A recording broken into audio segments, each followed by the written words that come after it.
Merry Christmas, everyone! So glad you decided to pop in for a fun Ultraman Kaiju bio during this festive season.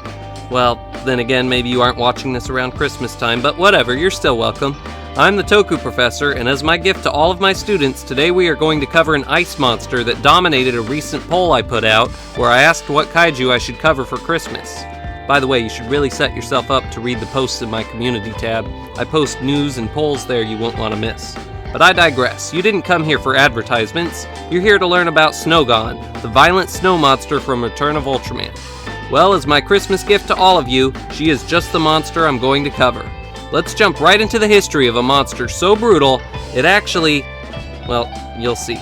We now begin the story of the Nightmare After Christmas. Snowgon's first appearance was in the 40th episode of Return of Ultraman, which aired on January 14th, 1972.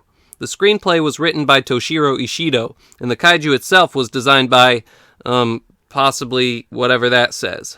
Sorry, not a Japanese professor, I'm just a Toku professor, but I'm pretty sure Akihiko Iguchi was responsible.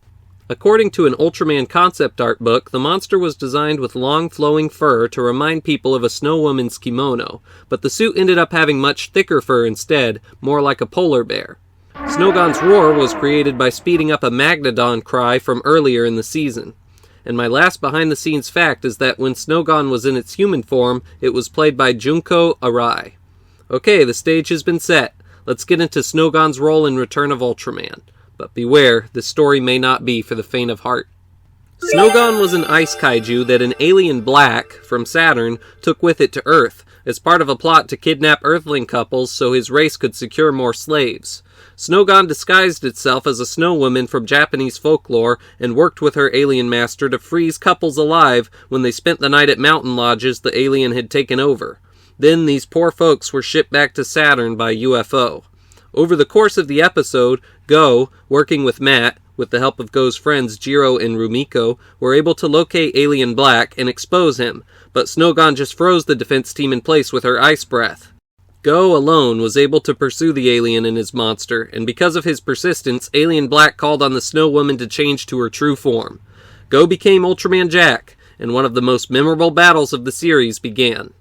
Despite being able to fly through freezing cold outer space, Ultramen tend to struggle against monsters with ice powers, and it was no different here. Snowgon fired streams of icy mist from both her mouth and hands. Jack was frozen solid, and Snowgon proceeded to... What? What happened? Hi, Kishimu-kun. Could you maybe look away for a second or two? Why would I do that? It's just, I'm perfectly alright. Keep rolling the film. But... Let's see. What's going on here? Wait. What? I'm gonna let... What? This is terrible. His head too. What? Professor, why did you put this on? The Snowgod's ripping into pieces. This is torture. I want my daddy. I was trying to warn... Help! Ultraman Jack is getting killed. Wait, hold on, Kishimu-kun. This isn't how it ends. It's... I tried to warn him. Anyway, yeah, that happened. I can't even imagine how little Japanese kids reacted to seeing that for the first time. But following this mind-blowing scene, we got to see just how OP Ultraman Jack's Ultra Bracelet weapon that Ultraseven gave him actually is. Without it, I'd say Jack seems to be one of the weakest Ultramen. But once he got it, Jack became practically invincible. Invincible enough to put his ripped-up body back together again. And get rid of the ice, too, for good measure. And then Jack transformed the bracelet into his Ultra Defender shield and used it to reflect Snowgon's ice breath back at her and freeze her solid. All it took from there was a quick toss, and since Snowgon didn't happen to have her own Ultra Bracelet, the battle was over. I love how stunned Alien Black acts here. Oh right, and Jack made quick work of him, too. And so, Matt eventually thawed out, and the actual lodge caretakers Alien Black and Snowgon had disguised as were found alive and well, and everything ended happily. Except for Alien Black and Snowgon, of course. But if you dismember an Ultraman, you're not likely to be forgotten anytime soon. For this reason, Tsuburaya Productions brought Snowgon back a few times. She was seen in this animated flashback in Ultraman Taro, and was a research topic of Aragon in New Ultraman Retsuden. Her Spark doll appeared in Ultraman Ginga, and we actually got to see her in person again in Ultraman Ginga Theater Special Ultra Monster Hero Battle Royale, where she battled and took down a Miklas, but was subsequently defeated by a Telesodon. She also was one of 3 monsters that starred in an episode of Ultra Monster Walks. But of course that isn't canon. Let's get into figures now. There are several varieties of Snowgon figures out there for different kinds of collectors. The Ultra Monster 500 version was designed to be cheap, but it seems to be one of the rarest monsters of the line. Maybe if Snowgon ever reappears, they'll manufacture more figures that use this mold. This diorama figure appears to be another cheap option.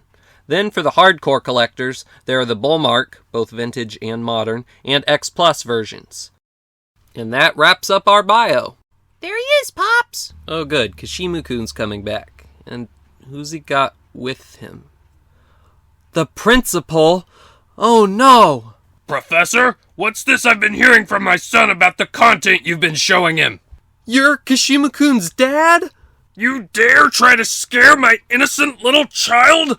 Ugh! Yeah, you tell him, Pops. Oh no, he's going nuclear!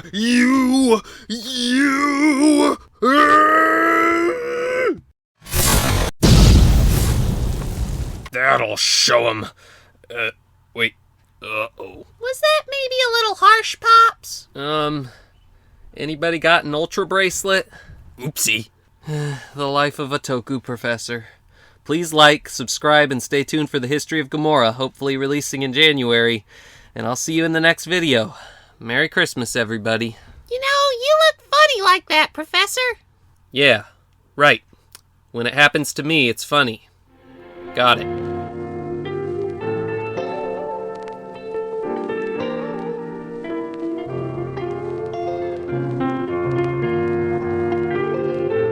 Well, at least maybe I look ornamental.